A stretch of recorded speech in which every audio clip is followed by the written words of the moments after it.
God is good all the time. Amen. We thank the Lord this morning for all the testimonies, for all the victories, for all the healing. Amen. Salamat sa Panginoong Diyos na siya ay buhay, hindi nagpapabaya. Kasama natin siya hanggang sa dulo ng panahon. He promised to never leave us nor forsake us until the end of the world. He'll be with us. Amen. That's our consolation. That's our assurance. Amen. So this morning, I greet you all again in the name of our Lord. We would like to speak about the subject, why we need God in our lives. Bakit kailangan ng tao ang Diyos sa kanilang buhay? Amen. How many needs the Lord this morning? Amen. We can do nothing without Christ. Wala tayong magagawa, utang natin sa Kanyang ating buhay. We owe everything to God. Our health, our breath, our everything. So wala tayong dala. We were born naked. We will bring nothing with us when we leave this world. So you must realize that God is all you need this morning. Kailangan mo siya, kapatid. Kailangan mo siyang paglingkuran. Kailangan mo siyang sambahin. So let's read our scripture this morning as we, amen, move on to our subject, why we need God in our lives. Basahin natin sa John 15:4-7. Jesus said, "Abide in me, manatili kayo sa akin, and I in you, ako sa inyo. As the branch cannot bear fruit of itself, except it abide in the vine, no more can ye except ye abide in me." Jesus said, "I am the vine, and you are the branches." Siya ang puno, tayo ang mga sanga. He that abideth in me, and I in him, the same bringeth forth much fruit. For without me, listen, for without me, Jesus said, you can do nothing. If a man abide not in me, he is cast forth as a branch, and is withered, and men gather them and cast them into the fire, and they are burned. But if ye abide in me, and my words abide in you, amen, ye shall ask what you will, and it shall be done unto you. What a promise of God. Amen. Do you believe God will provide all your need as you walk in that word? Lord, lead me to walk in that word. Tayo manalangin. Let's pray this morning. Heavenly Father, we glorify you, we honor you, we give you praise this morning, Lord. You're so good to us, Lord God. Di ka nagpapabaya, di ka nagbabago, ikay tapat sa iyong mga salita, Panginoon. At kami patuloy na umaasa sa iyo, Lord, sa oras na ito, sa mundo ng may kaguluhan at kagulumihanan, Panginoon, ikaw lang ang aming kapayapaan. You are our Prince of Peace, Lord God, and we want, Lord God, you in our lives. Lord, maghari ka sa aming puso sa umagang ito. Mangusap kang muli sa pamamagitan ng iyong mga salita. Comfort us, Lord. Strengthen us, Lord God. Give us victory over the devil, over sin, over the world, Lord. Let us overcome the flesh, overcome all the weight, Lord God, the sin, Lord Jesus, that we may be found worthy of your grace and mercy this morning. Lord, pagpalain mo kaming muli. Patawarin mo kami sa aming mga pagkukulang, Ama. At Lord, mangusap ka sa bawat puso, Panginoon. Encourage us once again to serve you faithfully, to serve you with commitment and loyalty and devotion, Lord. Patawarin mo kami, Lord, sa aming mga pagkukulang at kalabisan. At Lord, nawa, ikaw ay muli mangusap sa amin. Makilala ka namin, Lord, sa Espiritu at katotohanan, na Lord, without you, we are nothing. Thank you, Lord. Heal the sick, Lord God, and may you just strengthen those who are weak. Give hope to the hopeless, Lord God, and give grace to those who are, Lord God, backslidden this morning. Salamat po. Ito ang aming dalangin at samo sa pangalan ng iyong anak, in Jesus Christ's name. Amen and amen. Amen and amen. God bless you. You may be seated. Amen. So praise God. Hallelujah. We are here for one purpose, that is to serve the Lord, to sing songs, to worship Him, to give Him glory. So ang ating tanong, mga kapatid, our subject is, why do we need God in our lives? Bakit kailangan natin ang Diyos sa ating buhay? Alam mo, we cannot rely on what we do, on what we have. Amen. Life is like a vapor. Ang buhay sa mundo ay napakaikli lamang. And all you have to do is serve God with all your heart. That is our first duty, sabi ng Biblia, to fear God and to obey His commandments. Amen? So ang tao, mga kapatid, humanity was created to have fellowship with God. Without God, life has no meaning, no direction, and no eternal hope. Alam niyo ang sabi ng Book of Acts, for in Him we live, in Him we move, and Him we have our being. So umiikot sa biyaya ng Diyos ang ating buhay. Amen. Man may gain wealth, power, education, fame, yet still feel empty inside without God. Kagaya ni David, I believe in Psalms 42, he said, as the hart panted, as the deer thirsted after the water brooks, so does my soul thirsted after thee. Sino hubang nauuhaw sa presensya ng Diyos sa umagang ito? Amen. If you're a child of God, you have that hunger and thirst in you to find more of God in your life, na makilala mo siya ng higit pa, na hindi lamang siya historical God, but He is a God of the present. Siya ang Diyos ng himala na gumagawa pa rin sa ating buhay, mga kapatid.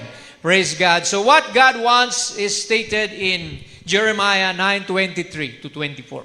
Sabi rito, thus said the Lord, let not the wise man glory in his wisdom. Amen. Huwag nawang magmalaki ang matalino sa kanyang katalinuhan. Neither let the mighty man glory in his might. Huwag ang sino mang mga malalakas magmayabang sa kanilang kalakasan. Let not the rich man glory in his riches. Huwag magmalaki ang mayaman sa kanyang kayamanan. But let him that glory in this, that he understandeth and knoweth me. Kung gusto mong magmalaki, sabi ng Panginoon, magmalaki ka dahil ako'y naunawaan mo at ako'y nakikilala mo. Glory to God. That I am the Lord which exercise loving kindness. Akong nagbibigay sa inyo ng habag at pagmamahal. Judgment and righteousness in the earth, for in these things I delight, said the Lord. So saan nalulugod ang Panginoon? Sa isang humble heart. Sa isang mapagpakumbabang puso. Ano man makamtan mo, if riches increase, sabi ng Bible, don't put your heart in it, but put your heart in the Lord. Amen. Dahil ang tao, habang yumayaman minsan, ay nakakalimutan ng Diyos. Habang umaasenso sa buhay, nakakalimot sa Diyos. Huwag na huwag mong gagawin yan, kapatid. Dahil sino ka? You're just a clay, and God is the potter. Amen. Wala tayong may pagmamalaki. Dahil anumang oras pwedeng kunin ni Lord, putulin ang iyong hininga. Amen. So you have to thank God for every moment of your life. Dahil yan ay habag at biyaya sa iyo ng Panginoon. Palakpakan natin siya, mga kapatid. Amen. God loves you. He died for you at the cross. Ituloy natin, mga kapatid.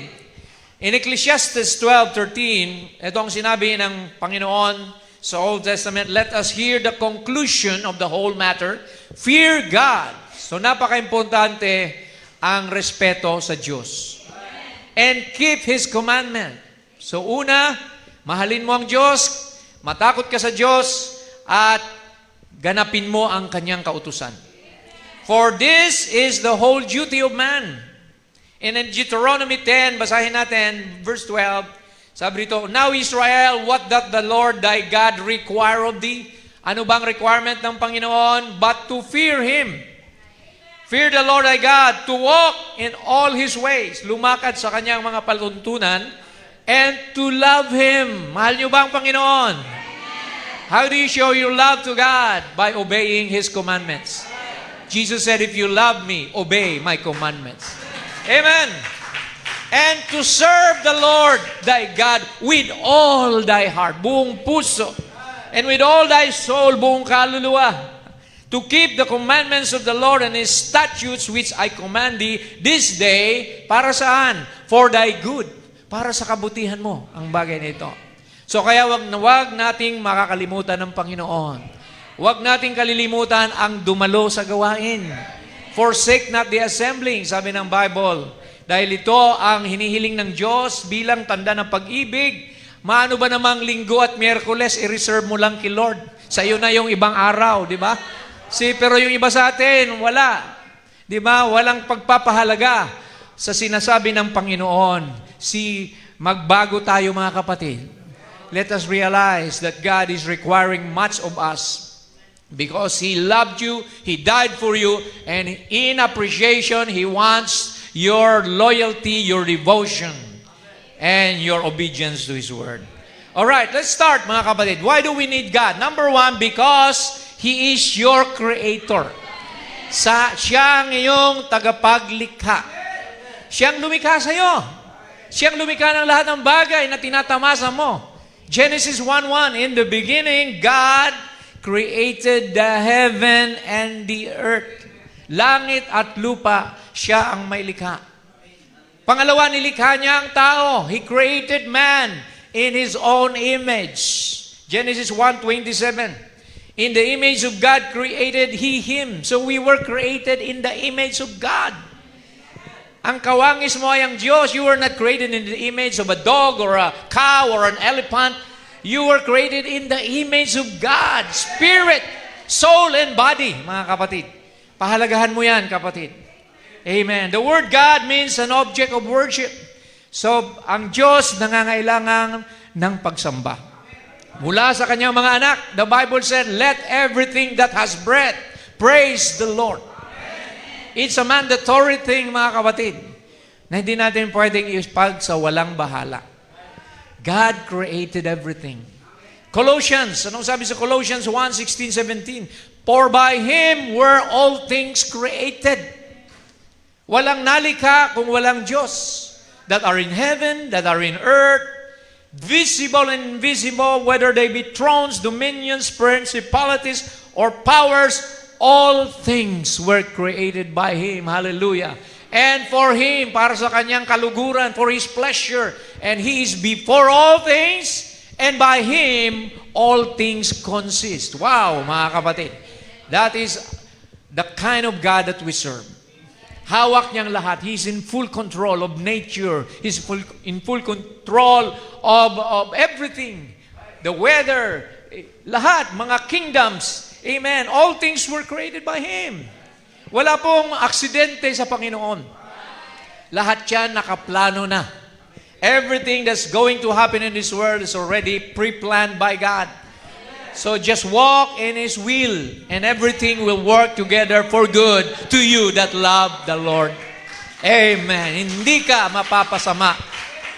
Hindi ka mapapahiya kapag lumalakad ka sa kalooban ng Panginoon. Amen. Number 2, He is our Father. Sino may mga tatay dito? Amen.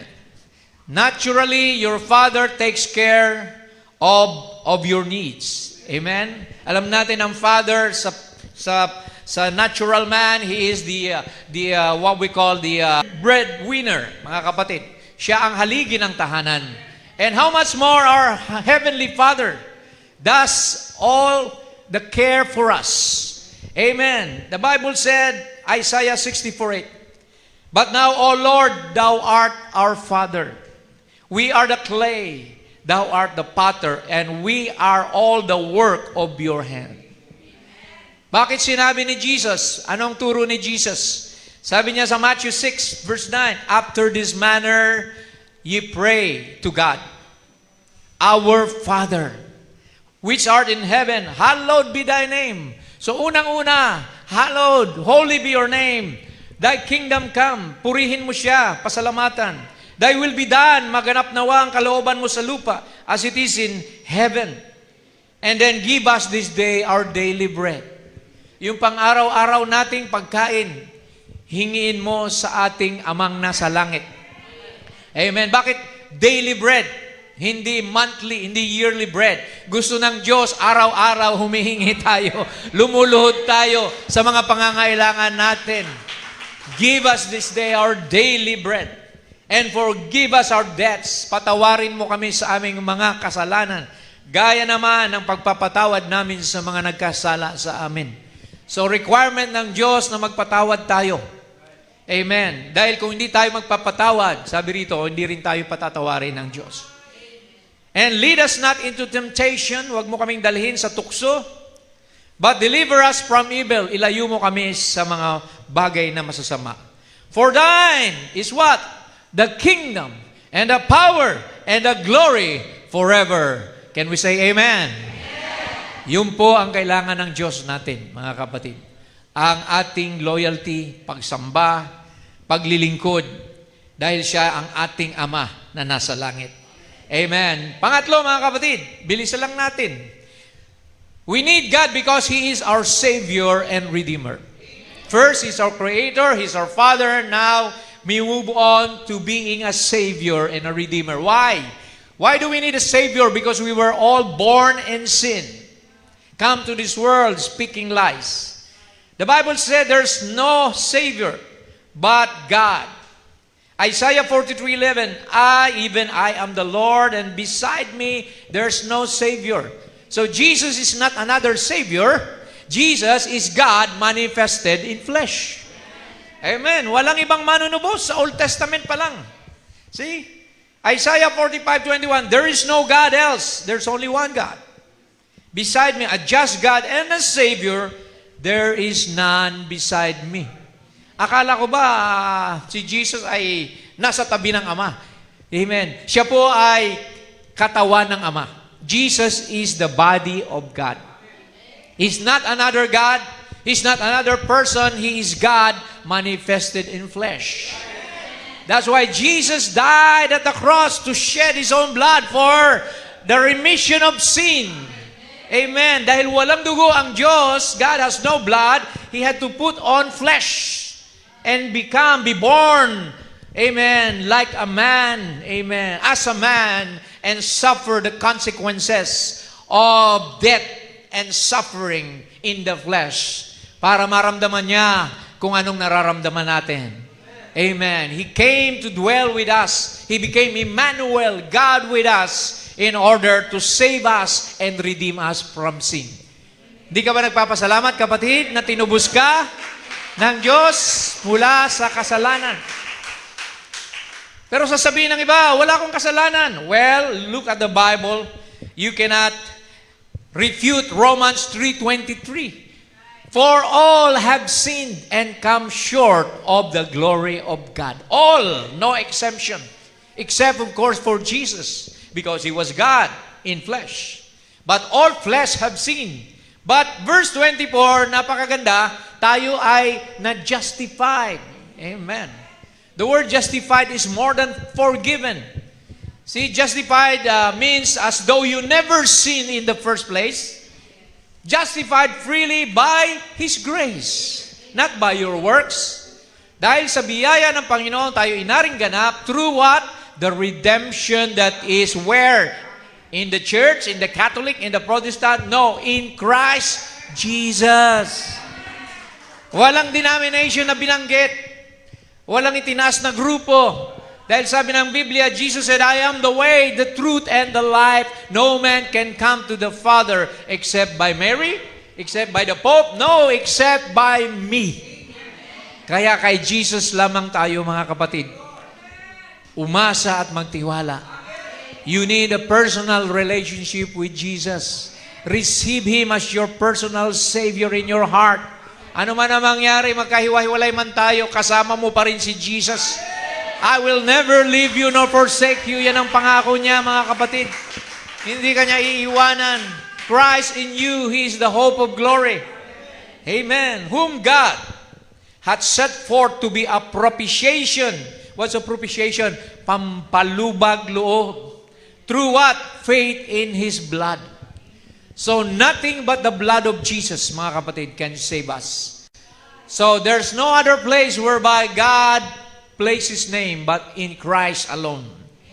The Bible said, amen, in John 4:12, I believe, or Acts 4:12, sabi roon, there's no other name whereby given unto man that we must be saved but the name of the Lord Jesus Christ alone.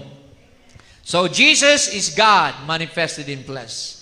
Nasusundan ba natin, mga kapatid?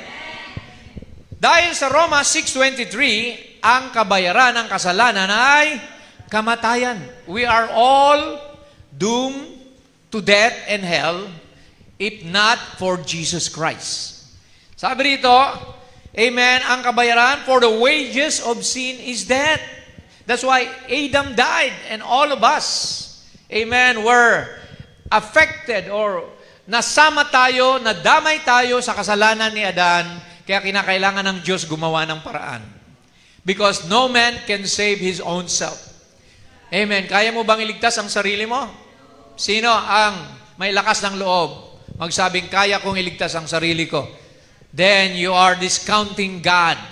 Jesus had to die for you and me. God Himself has to leave His throne from heaven. Amen. To reach out to us. That's why the Bible said, the gift of God is eternal life through Jesus Christ our Lord. Amen. Dahil sa ating Panginoon, doon lamang tayo may kaligtasan. Amen. Ano man ang gawin mo, walang kaligtasan ang tao. Your righteousness are just filthy rags in the sight of God. Kaya ang masasabi natin, salamat sa Panginoon. Thank you, Lord, for saving me. Amen. That's why in Acts 2:38, you have to go through a repentance and a water baptism. Jesus said, except a man be born of water and of the Spirit, he cannot enter into the kingdom of God. So water and Spirit baptism, dalawa yan. So, sa mga hindi pa nabautismohan, lagi nating binabasa ang Acts 2:38. Repent and be baptized, every one of you, no exception. In the name of the Father, Son, Holy Ghost, no longer. The name of the Father, Son, Holy Ghost is Lord Jesus Christ. So you have to be baptized in the name of Jesus Christ for the remission of sins, and you shall receive the gift of the Holy Ghost. We need God because He's our Savior, Redeemer, He's our Father, He is our Creator, and because we need strength and guidance. Hindi natin kayang buhay sa mundong ito. Amen. Ano man ang gawin mo, kapatid, lagi tayong bigo sa ating sarili. That's why in Proverbs 3:5 and 6, it says, trust in the Lord. It never said, trust in yourself. Trust in the Lord with all thine heart, buong puso. Amen. Walang pag-alinlangan. May pananampalataya. Amen. And lean not unto thine own understanding. Huwag kang umasa sa sarili mong pangunawa o karunungan. In all thy ways, sa lahat ng inyong pamamaraan, acknowledge Him. Anong ibig sabihin ng acknowledge? Amen. Kilalanin mo ang kanyang tulong. And He shall direct thy paths. Surely, mga kapatid, gagabayan ka ng Panginoon. Because the footsteps of the righteous are ordered by the Lord. Kung tayo ay susunod at magtitiwala, makakatiyak tayo na hindi tayo bibiguin ng Panginoon. Can we say amen? Amen. Praise the Lord. Hallelujah. The Bible said in Isaiah 40:31, but they that wait upon the Lord shall renew their strength. Nanghina ka ba, kapatid? Maghintay ka, umasa ka sa Panginoon, at maninibago ang iyong kalakasan. They shall mount up with wings as eagle. Kagaya ng agila. Tayo'y lilipad. They shall run and not be weary. They shall walk and not faint. Ang nagtitiwala sa Panginoon ay kailanman hindi madidismaya, hindi mapapagod, hindi manghihina, dahil ang kalakasan niya ay ang Panginoon sa buhay niya. The Lord is our strength. Amen. He's our armor. He's our refuge, mga kapatid. Psalms 32:8, I will instruct thee and teach thee in the way which thou shalt go. I will guide thee with my eye. Gagabayan ko kayo ng aking mata. Sino ba ang mata ng Panginoon? Ang prophet. He's the seer of God. Di ba? So, pasalamat tayo. Binigyan tayo ng prophet ng Malachi 4:5-6. Behold, I will send you Elijah the prophet. Amen. To turn back the hearts of the children to the fathers, lest I come and smite this earth with a curse. So kaya ang Panginoon hindi nagkulang. Nagpapadala siya ng fivefold ministry. May pastor, may evangelista, may guro, propeta, at apostol, mga kapatid. So if you need strength this morning, trust in the Lord. Submit and surrender yourself to the Lord. Number 5, mga kapatid, the reason why we need God is because He is our refuge and our armor. Malinaw sa Salmo 46:1, God is a refuge and strength, a very present help in trouble. When you are in trouble, kung kayo ay nasa bingit ng panganib, ng kamatayan, nasa bingit kayo ng mga karamdaman, just call upon the name of the Lord and I will answer, sabi ng Panginoon. Tumawag ka sa Kanya at Siya ay makikinig sa iyong mga daing. Isaiah 41:10, fear not, for I am with you. Wow. Be not dismayed, for I am your God. I will strengthen you, I will help you, I will uphold you with my righteous right hand. And the angel of the Lord encamps around those who fear Him and delivers them. Yan ang pribilehyo, mga kapatid, ng nagtatapat at naglilingkod sa Panginoon. Hindi Kanya pababayaan. Amen. Praise the Lord. Maraming patutuo kaninang umaga. Many testimonies. All of them praises and give glory to God, mga kapatid. Kaya tayo nandito para purihin Siya at pasalamatan. Magsama-sama para luwalhatiin ang pangalan ng Panginoon. That's our main purpose, mga kapatid. Kaya hindi tayo nagsasawa na pumunta sa church, mga kapatid. Dahil yan ang ating buhay. Buhay na natin yan. Pag inalis mo yan, mamamatay ka. Sa totoong Kristiyano, praise God. Ikaw ay manghihina, manlalamig, magiging maligamgam kapag hindi ka na dumadalo sa gawain. Praise the Lord. Now, number 6, we need God because He is the only one that can give us eternal life. Walang ibang susi sa buhay na walang hanggan kundi si Jesus. For God so loved the world that He gave His only begotten Son, that whosoever believeth in Him should not perish, but have everlasting life. Sino ang may gusto ng everlasting life sa umagang ito? Amen. Praise God. Kapag ikay na kay Kristo, sigurado, noon pa man, sinulat na niya ang iyong pangalan sa aklat ng buhay, and He reserved eternal life for you. Because eternal never did begin, and it will never end. So, sa totoo lang, kung ikay Kristiyano, may buhay na walang hanggan ka na. Nandiyan na sa iyo ang seed of eternal life. Amen. Dahil yan po ay sabi ng prophet, you were always saved. Nakalimutan mo lang na ligtas ka na noon. But when your amnesia is gone, then you realize that you need to go back to God. Kailangan kong manumbalik sa Panginoon. Kailangan kong maglingkod sa Kanya. Dahil ako'y bahagi niya at siya ay bahagi ko. We are inseparable. If you only realize that you are now the temple of the Holy Spirit, kapatid, hindi ka panghihinaan. Because greater is He who is in you than he that's in the world. If God be for us, who can be against us? Glory to God. Amen. Pampito, mga kapatid, we need God because He has chosen us before the foundation of the world. Sino ba tayo para tumanggi? Na tayo ay bahagi ng Diyos noon pa man. Jesus said, all that the Father has given me will come to me, and none of them will be lost. Bakit ka nandito sa mensahe? Kasi bahagi ka ng Diyos noon pa man.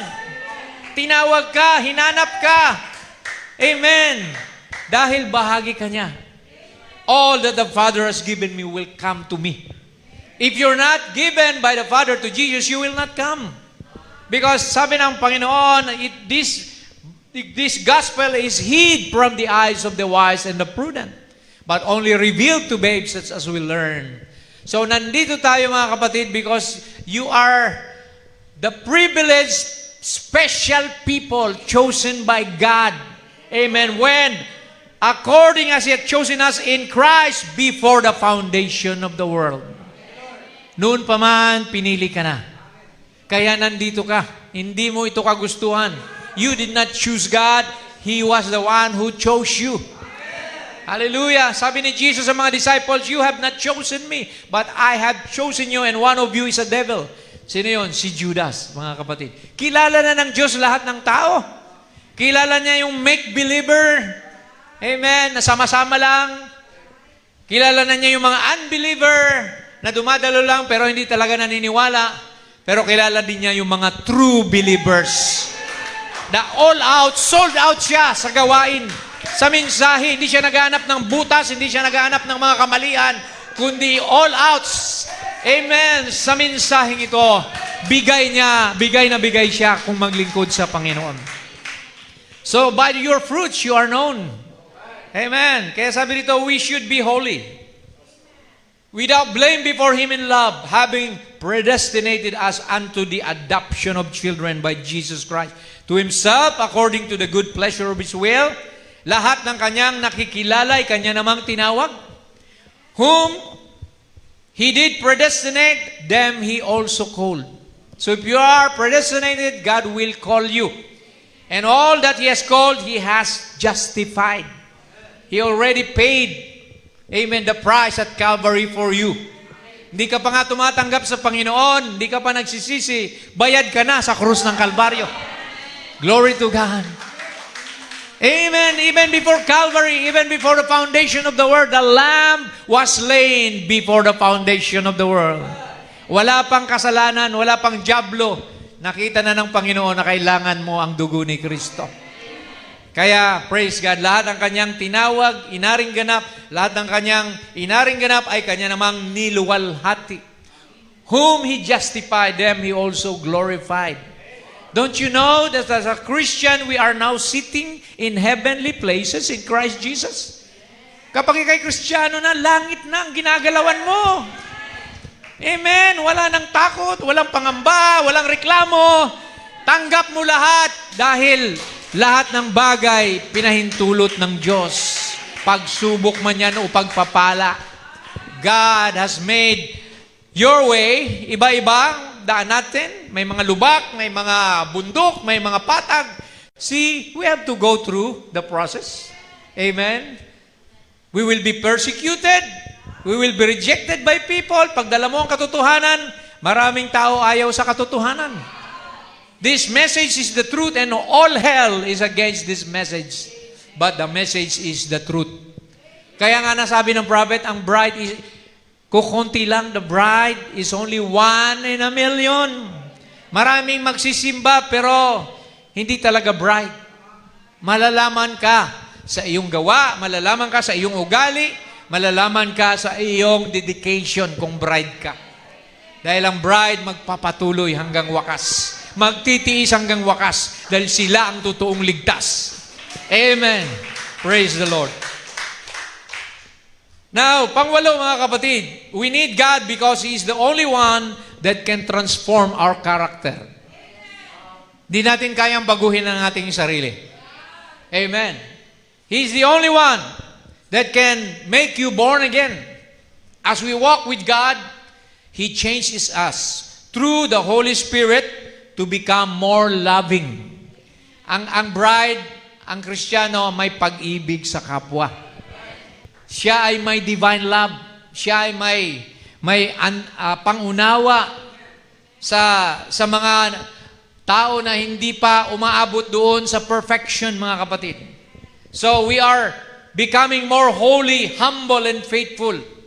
Because in 2 Corinthians 5:17, sabi ni Paul here, if any man be in Christ, he is a new creature. Ikaw ay bagong nilalang na, hindi na ikaw yung dati na palamura, na ikaw ay maraming bisyo, na laging mainit ang ulo, palaaway. See, we have been changed. We have been mellowed by the fire of the Holy Ghost, mga kapatid. See, kaya makikita natin na tayo'y binabago. We're being changed from glory to glory. He's changing me. Habang papalapit ng Panginoon, lalo tayo magiging papalapit na din doon sa perfection, mga kapatid. Wherein you have faith, and then virtue, knowledge, di ba? Patience, temperance, then you have godliness, brotherly kindness, until you get divine love, mga kapatid. So yun ang magmamanifest sa tunay na Kristiyano. Anything contrary to that, that's of the devil, mga kapatid. So kaya bantayan natin ang ating mga gawa. Bantayan natin ang ating mga ugali. Amen? Kung puro away lang ang hanap natin, delikado yan, mga kapatid. Hindi pa si Kristo yan. Puro pamumuna, paninirang puri lang. Hindi si Kristo yan, mga kapatid. Baguhin natin ang mga bagay na yan. Iangkla natin, ilinya natin ang ating mga sarili sa salita ng Diyos. For the fruits of the Spirit is love, joy, peace. Are you peaceful this morning? Kailangan natin yon, mga kapatid. We need all those things. So, in Ezekiel 11:19, it shows that it's God that will transform us, not we ourselves.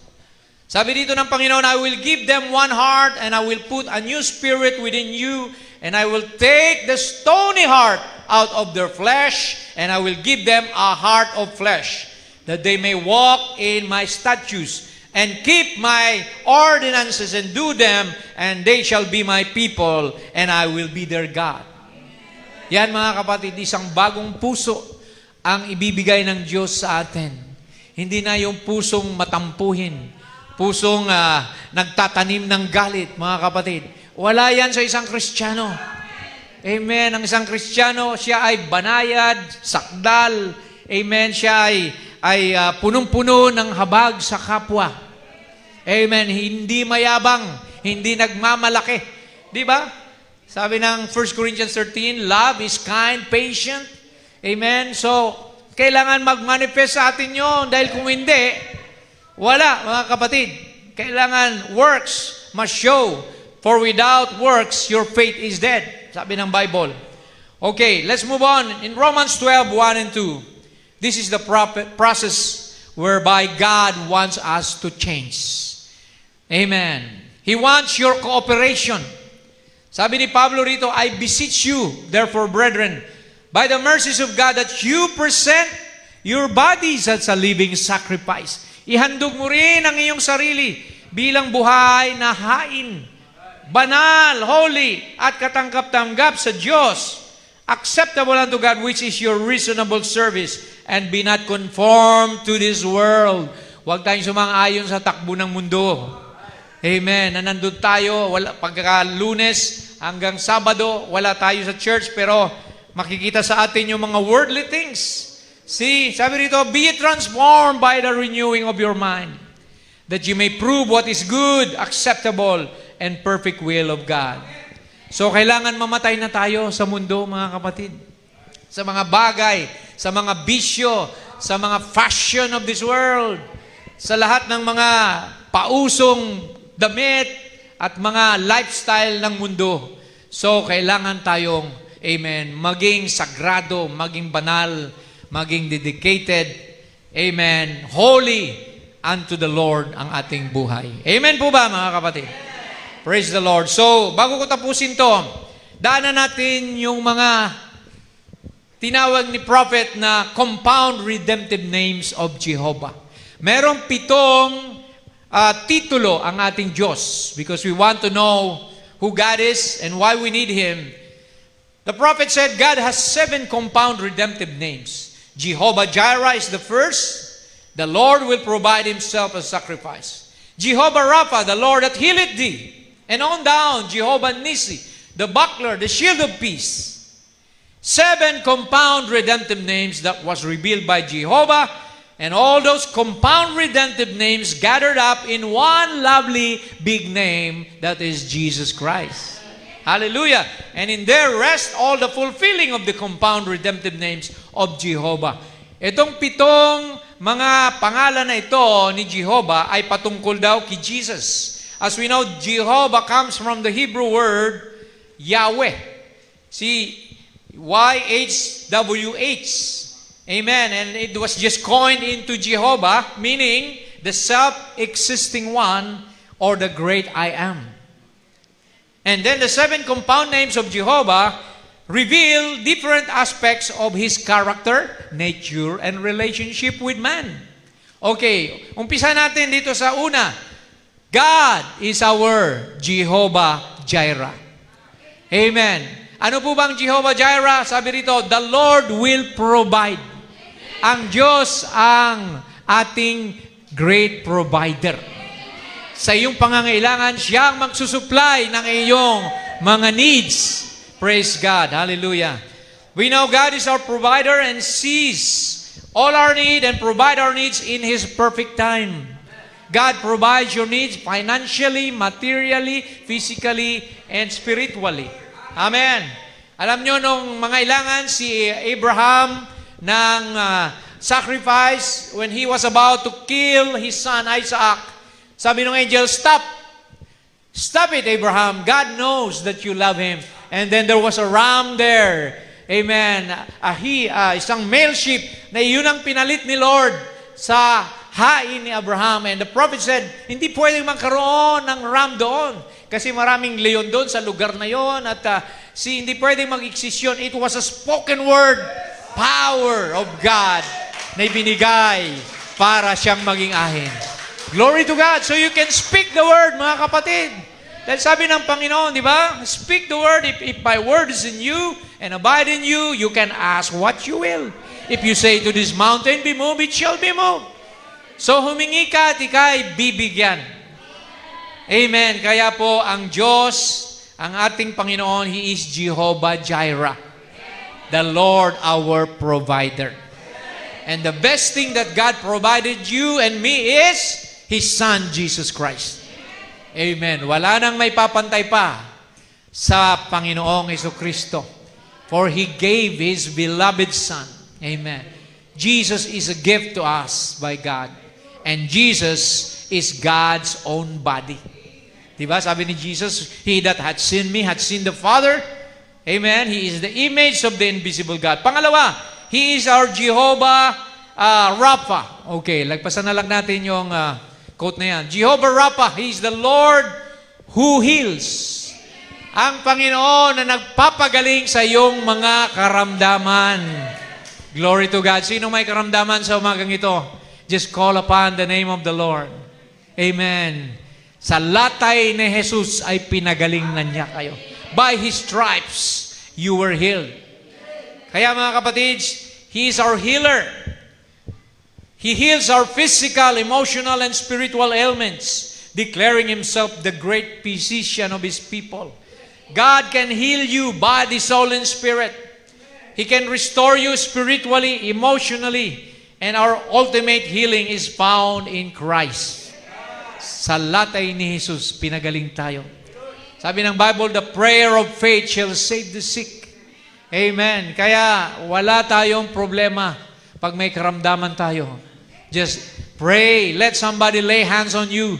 Mark 16:17, in my name you shall lay hands on the sick and they shall recover. Amen. Naniwala ba tayo doon, mga kapatid?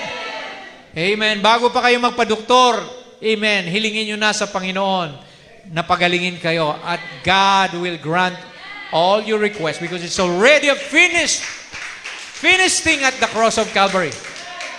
All you have to do is claim it, mga kapatid. Pinagaling ka na noon pa man. Sabi nga ni Prophet, magpakita man si Lord sa atin sa umagang ito, hindi ka na niya kayang pagalingin. Dahil ginawa na niya yan noon. Sasabihin lang sa iyo, I have already fulfilled that at the cross of Calvary. It is finished. Healing of the soul is finished. Healing of the body is finished. So, tinapos na lahat yan. All you have to do is claim by faith. Only believe. All things are possible to them that believe. Pangatlo, He is our Jehovah Nissi. What is Jehovah Nissi? The Lord is my banner. Amen. Winawagayway natin ang pangalan ng Panginoon. All devils tremble by the name of Jesus Christ. Every knee shall bow and every tongue shall confess that Jesus is Lord of Lords and King of Kings. See, God is our banner. God is our victory. God is our defense. He is our rallying point, mga kapatid. God fights for His people and we overcome through His power. Our identity and victory are under His banner. Amen. So, praise God. Moses built an altar and called it Jehovah Nissi when he defeated Amalek in the Old Testament. Amen. It's a symbol of victory, protection in times of battle, and hardship. Pangapat, God is our Jehovah Shalom. Ano po bang Jehovah Shalom? Ibig sabihin, the Lord is our peace. Ang kapayapaan natin wala sa mundo. Amen. Ang kapayapaan natin ay na kay Kristo. Amen. Sabi ni Jesus, I will give you peace. A kind of peace that the world cannot give you.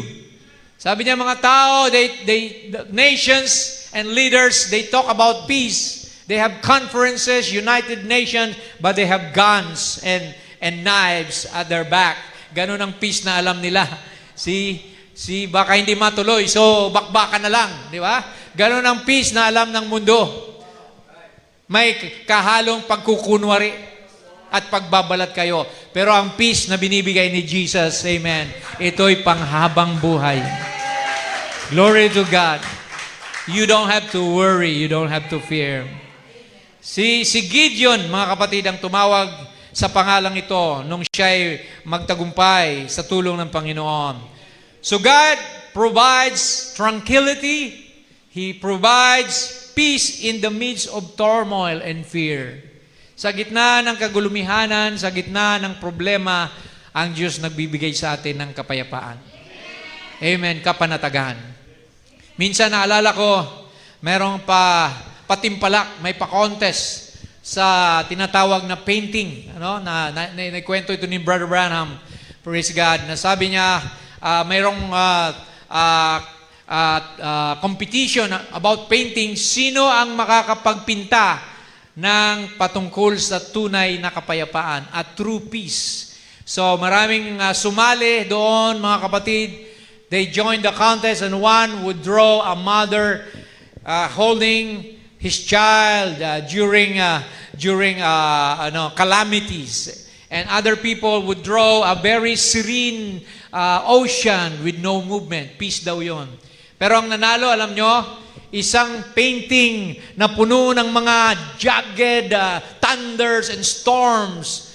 Sabi ron, punong-puno at mga ulan. Sabi, ba't nanalo yan? How did that painting win? Na puro disturbances and calamities. Hindi nila nakita doon sa pinakagitna may kuweba na maliit at may mga ibon doon na maliliit nasa ilalim ng inakay na nanay niya. They have peace in the midst of the storm. Ganon din ang Kristiyano, mga kapatid. Amen. Magkagulo ng mundo, pero tayo safe and sound, peaceful in the hands of Jesus Christ, our mother eagle. Hallelujah. So God Himself is the source of true peace. God gives peace in fear, trials, and uncertainty, and Christ is the only one can give peace between God and man. Amen, because He is the Prince of Peace. Alright, panglima, malapit na tayo matapos. He is also our Jehovah Ra, or Rohi. Kinakanta natin yan, mga kapatid. Mamaya kantahin nga natin yan. Bertos. Amen. Jehovah Ra. It means the Lord is our shepherd. Siya ang ating pastol. God tenderly and lovingly guides and feeds and protects and cares for His people like a shepherd cares for his sheep.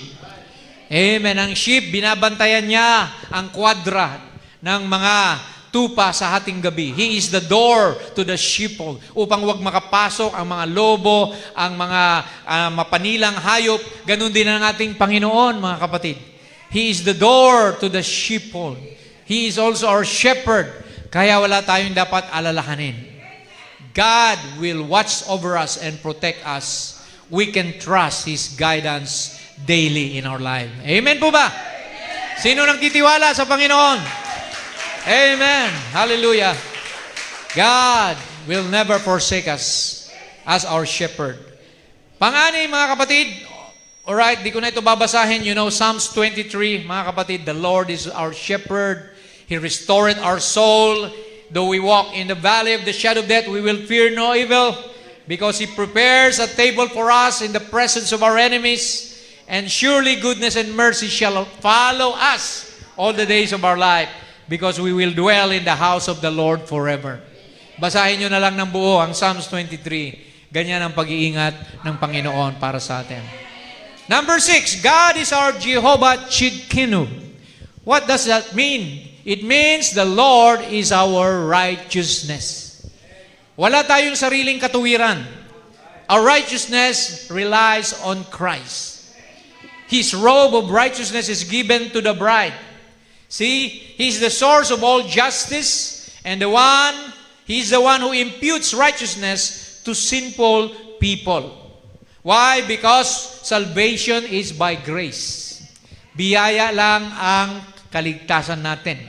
Sabi ng Efeso 2:8-9, For by grace are ye saved, through faith. And that not of yourselves, it is the gift of God, not of works, lest any man should boast. So ano ang righteousness natin? We have no righteousness of our own. Ang katuwiran natin ay ang katuwiran ni Kristo. Kapag na kay Kristo ka, matuwid ka sa harapan ng Diyos. Dahil ang kanyang dugo ay bumabalot sa iyo. At yung katuwiran ni Kristo ay pinapasa niya sa kanyang bride. Nakipagpalit siya sa atin, siya yung pinarusahan. Tayo naman ang pinakawalan. Amen. 2 Corinthians 5:21, I believe, sabi roon, He who knew no sin was made sin in order for us to become the righteousness of God in Him. Kapag na kay Kristo ka, nasa iyo ang righteousness na binigay ng Diyos sa kanyang mga anak. Praise the Lord. Pampito, mga kapatid. Or before that, let me just read quotations from the prophet. Sabi dito, works are fine. Yung gumawa ka ng mabuti, maayos daw yan, mainam yan. But they don't save you. So your good works will not save you. They don't even make you perfect. It is Christ or perish. It is not even Christ and works. It is Christ alone. Now I believe in good conduct. Sabi ng prophet, if you are saved, you will do righteously. We have already gone over that, but let me tell you now, salvation is not Jesus plus. It is Jesus alone. Salvation is of the Lord from start to finish. It is all God. Amen. Kung ma-realize mo lang yan, kapatid, na wala kang sariling katuwiran o kabutihan. Dahil lahat tayo isinuka na ng Diyos. We were born in sin. Ang tinanggap lang niya yung katuwiran ng kanyang anak. The righteousness of Jesus Christ. At yun ang propitiation.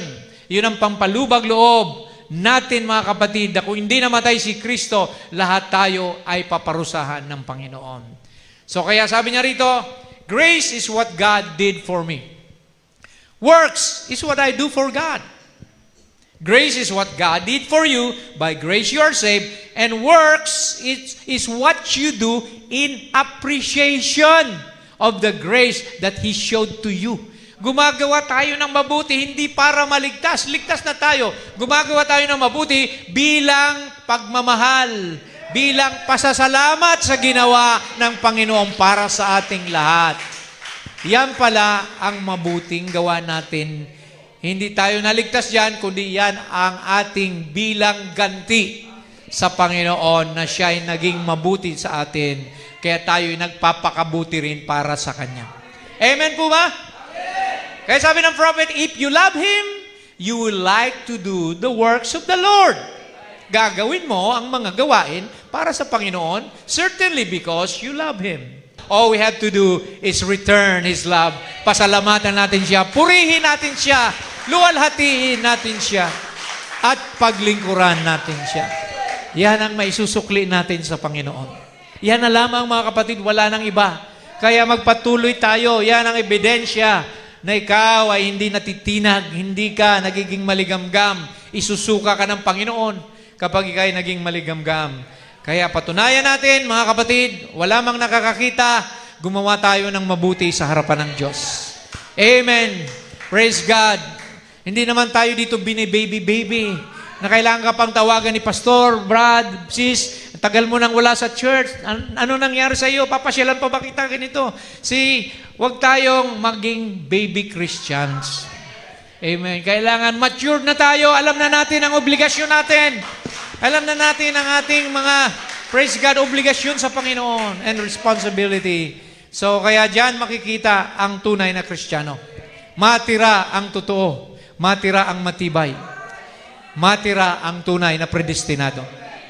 All the rest will backslide, sabi ng Bible. Magkakaroon ng falling away. Bago dumating si Lord, may mga malalaglag, may mga manghihina. Ilang mga tao sa mensahe ang lumabas sa mensahe at kinakalaban ng mensahe ngayon. Di ba? So, kaya makikita natin mga kapatid, hindi lahat ng nagdadala ng mensahe ay bride. So, ang tunay na bride, yung ipinamumuhay ang mensahe. Hindi head knowledge lang, kundi pinangangatawanan, kapatid. Amen. Ayaw man ng asawa mo, magsisimba ka. Ayaw man ng anak mo, magulang mo, magpapatuloy ka. Individual ang kaligtasan. It's an individual affair with God, mga kapatid. Amen. Hindi ko pananagutan ng aking kapwa, kundi ikaw ang mananagot sa sarili mo. Amen. Yung ginawa mo, pananagutan mo. Yung ginawa ko, pananagutan ko. Ang mahalaga, magpanalanginan tayo. Amen. Magkapit bisig tayo. Hawak kamay na magpatuloy sa Panginoon. Walang iwanan, sabi nga mga kapatid. Amen. Praise God. Lahat tayo sama-sama na uwi na balang araw sa presensya ng Panginoon. Hallelujah. Madat na nawa tayo na karapat-dapat. Glory to God. Pang-pito, last. I think may isa pa, pero dinagdag na lang yon. Seventh, God is our Jehovah Shammah. The word Shammah means present. He is omnipresent. The Lord is present. Where 2 or 3 are gathered in His name, He is present among us in our midst. Amen. So God constantly dwells among His people and He remains close to them. Sabi ng Panginoon, hindi ko kayo iiwanang mag-isa. Sasamahan ko kayo. I will be with you, even in you, until the end of the world. So, Jehovah Shammah describes the future city where God's presence will dwell. Amen. God never will abandon His children. His presence brings comfort and assurance. And one day, believers will finally dwell with Him eternally. Isang araw, hindi na tayo maghihiwa-hiwalay. Hindi na tayo mapapawalay pa sa Panginoon. Makikita na natin siya ng mukhaan, mga kapatid. Amen. Sasalubungin natin siya sa ere at dadalhin niya tayo, mga kapatid, doon sa kanyang mansyon na inihanda niya. Amen. Para sa bawat isa sa atin, mga kapatid, upang kung nasaan ako, gusto ko nandun din kayo. At babalikan ko kayo, kaya maganda na tayo. Narinig na natin ang sigaw. There was a midnight cry. Prepare ye the way of the Lord. The bridegroom cometh. Amen. And 10 virgins, amen, prepared their lamps, but only 5 had oil in their lamps. Bakit oil? Ang oil pampasigla, mga kapatid. Ang oil means revival, means Holy Spirit. Pag ikaw ay nasa church na wala kang sigla, wala kang revival, tanungin mo ng sarili mo, may Holy Spirit ba ako? May oil ba ako? Dahil ang may oil, amen, laging masigla sa Panginoon. You're always rejoicing. You say amen to the word. Amen. You rejoice and you praise God constantly na walang reservation, mga kapatid. Amen. Praise God. Sabi ko kanina may dinagdag na bago. His scholars highlight an 8th compound name which is called Jehovah Makadesh, which means the Lord who sanctifies. Ang Panginoon na nagpapabanal sa iyo. Amen. He sanctifies you. As Thessalonians 5:23 says, the very God of peace sanctify you wholly. And I pray, God, your whole spirit and soul and body be preserved blameless unto the coming of the Lord Jesus Christ. So, ito pala ay patunay, mga kapatid, ng Diyos ang siyang nagpapabanal sa atin. Amen. Hindi tayo, dahil ang laman nito ay kaaway mo. This is your worst enemy. Ang laman natin hindi na born again. Yung nasa loob, ang na born again, kaya nga mayroong body change na kailangang dumating. Kailangang palitan ng katawan nito ng isang katawang hindi nasisira. This is your enemy, your carnal nature. Kaya binabagabag pa tayo madalas ng galit, ng inggit, ng puot. See all those carnal things because of this flesh. Amen. Ito ang kalaban natin. Sabi nga ba si Satanas, yes, kalaban din natin si Satanas, pero kung hindi makikinig ang laman kay Satanas, amen, walang magagawa ang diablo. Ito pa rin ang final say so, yung laman mo. Amen. Ikaw pa rin ang masusunod, mga kapatid. Kaya pananagutan mo ang bawat desisyon mo sa buhay. Amen. So finally, mga kapatid, sabi ng prophet dito, do you believe that the 7 redemptive names, compound names, belongs to Jesus? Jesus is our Jehovah Jireh. He provided Himself as a sacrifice at the cross. He is our Jehovah Rapha, the healer. Jesus, amen, is the great healer of our body and soul. He is also our victory. He is our banner. Jesus is our shield, our buckler, our healing and our salvation. Our provided sacrifice, all these things laid in Jesus Christ. And when He died at Calvary, He spoiled principalities, raised up, threw up His hands and said, "It is finished." Tinapos na ng Diyos ang problema ng tao. All our problems have been solved by one person, by Jesus Christ. Kaya kung may problema ka, may kabigatan ka, sabi ni Jesus, "Come unto me. If you're heavily laden, I will give you rest." Amen. Devils tremble. Hell shook. It's a type for every day. He rose up on Easter morning and said, "I am He that was dead and is alive again." There He is, Jehovah Rapha, Jehovah Manasseh, Jehovah Jireh. God provided a sacrifice. Brother Branham said, Jesus, or rather Jehovah of the Old Testament, is Jesus of the New Testament. Praise the Lord, mga kapatid. Nagkatawang tao ang Diyos para sa ating lahat.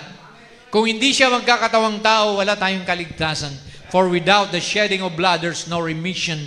And God has no blood. Bilang Espiritu, walang dugo ang Panginoon. Amen? So, kailangan niya magsuot ng katawan. Hindi si Jesus iba sa Ama. You cannot separate the Father and the Son. Because the Father, this is the Spirit dwelling in that body. And that body is God's own blood Himself. Created in the womb of Mary, para siyang pangtubos sa ating mga sala. So, thank you, Lord. Without the Son, you cannot have the Father. Amen. Kaya, huwag nating pag-chap-chap-chapin ang mga manifestation na ito ng Panginoon. Praise God. At bigyan pa na kung ano-anong mga explanation. You cannot explain God because it's a mystery of godliness. God was manifest in the flesh. Finally, mga kapatid, this is what Jesus told us. Why is God important in our life?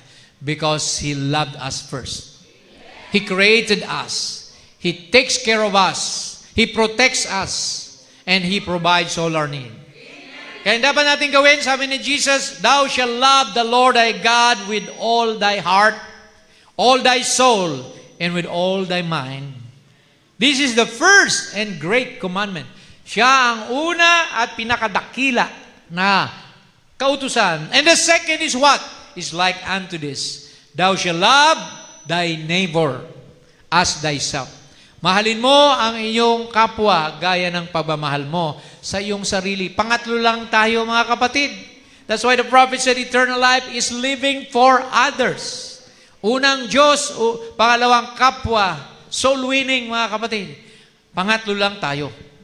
Kaya sabi rito, on these two commandments, hang all the law and the prophets. Dito nakasalalay, dito nakahang lahat ng kautusan at mga propeta.